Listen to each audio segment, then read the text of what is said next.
Hello বন্ধুরা, আপনারা সবাই কেমন আছেন? আশা করি সবাই ভালো আছেন। তো বন্ধুরা, আজকের ভিডিওতে আমরা এআই এর মাধ্যমে যে বিষয়টা নিয়ে আলোচনা করব সেটা হলো যে নেপাল। নেপালকে নিয়ে আমরা সোশ্যাল মিডিয়াতে বিভিন্ন YouTube, Facebook বা আরো যে বিভিন্ন যেসব সোশ্যাল মিডিয়া আছে, সেসব সোশ্যাল মিডিয়াতে আমরা দেখতে পাচ্ছি যে বিভিন্ন তোলপাড় চলছে। ছাত্র সমাজ, যুব সমাজ রাস্তায় নেমে আন্দোলন করছে। তো আসল বিষয়টা কি হয়েছে নেপালে?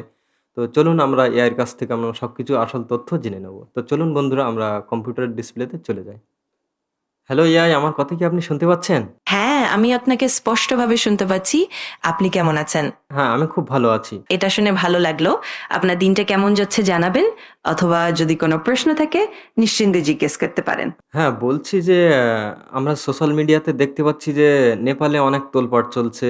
ছাত্র সমাজ, যুব সমাজ সব রাস্তায় নেমে আন্দোলন করছে। তো নেপালে আসল বিষয়টা কি ঘটেছে যদি আমাদেরকে বলেন, তাহলে আমার দর্শকরা জেনে খুশি হবে আরকি। এই বিষয়টা বিস্তারিতভাবে একটু আমাদেরকে বলেন। নেপালে সম্প্রতি সরকার বিরোধী বিক্ষোভ বেড়ে গেছে। 4 সেপ্টেম্বর সরকার 26টি সোশ্যাল মিডিয়া প্ল্যাটফর্ম নিষিদ্ধ করলে তরুণ সমাজের মধ্যে অসন্তোষ সৃষ্টি হয়।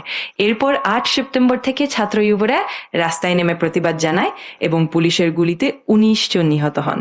পরবর্তীতে 9 সেপ্টেম্বর প্রধানমন্ত্রী কেপি শর্মা ওলি পদত্যাগ করেন এবং পরিস্থিতি নিয়ন্ত্রণে আনার জন্য সেনা মোতায়েন করা হয়েছে। আশা করি এই তথ্যগুলো আপনার দর্শকদের জন্য সহায়ক হবে। আচ্ছা, আচ্ছা। আর বলছি যে এই যে সোশ্যাল মিডিয়াগুলো বন্ধ করছে কেন? এর কারণটা কি একটু বলবেন? সাধারণত সোশ্যাল মিডিয়া নিষিদ্ধ করার পেছনে সরকার নানা রকম কারণ দেখায়, যেমন জনশান্তি রক্ষা করা, বিভ্রান্তি বা উস্কানিমূলক তথ্য প্রতিরোধ করা, অথবা নিরাপত্তা বজায় রাখা। নেপালে এই নিষেধাজ্ঞার পেছনে মূলত সরকারের দাবি ছিল যাতে আন্দোলনকে নিয়ন্ত্রণ করা যায় এবং কোনো ধরনের গুজব বা সহিংসতা ছড়িয়ে পড়া রোধ করা যায়। তো নেপালের প্রধানমন্ত্রী কি সত্যিই পদত্যাগ করেছে?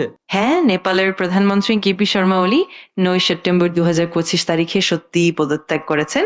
তার পদত্যাগের কারণ হিসেবে মূলত সামাজিক মাধ্যম নিষিদ্ধ করার প্রতিবাদ এবং সরকারের বিরুদ্ধে দুর্নীতির অভিযোগকে উল্লেখ করা হয়েছে।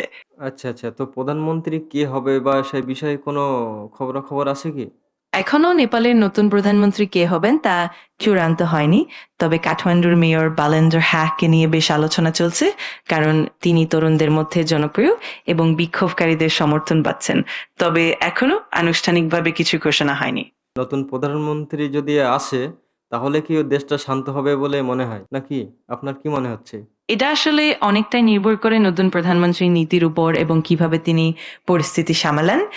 যদি নতুন নেতা জনগণের চাহিদা ও প্রত্যাশা অনুযায়ী পদক্ষেপ নেন, তাহলে পরিস্থিতি শান্ত হতে পারে। তবে অবশ্যই সময়ের সঙ্গে সঙ্গে সবকিছু স্পষ্ট হবে। আশা করা যায় যে নতুন নেতৃত্ব দেশের স্থিতিশীলতা ফেরাতে সহায়ক হবে।